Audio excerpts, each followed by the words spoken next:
If you are looking for how to change language in TikTok, so how you can do that, first you need to open your TikTok on your mobile phone and then head to the profile.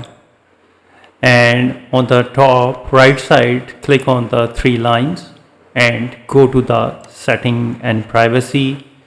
And after that, scroll down a little bit and here you will see that language.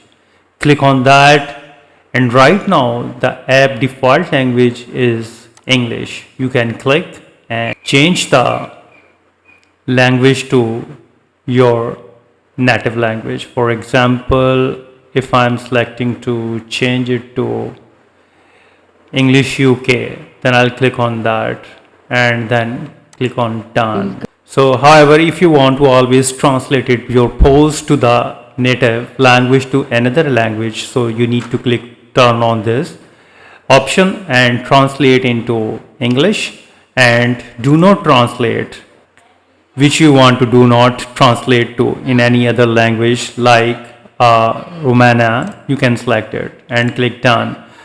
So your post will not be translate into Romana, and if you want to prefer your language to translate in your native language, for example, if you select Hindi or Urdu, you can select from here and then done. So in this way you can change your language in TikTok app. So if you think this video is helpful, please support my channel. Thanks for watching.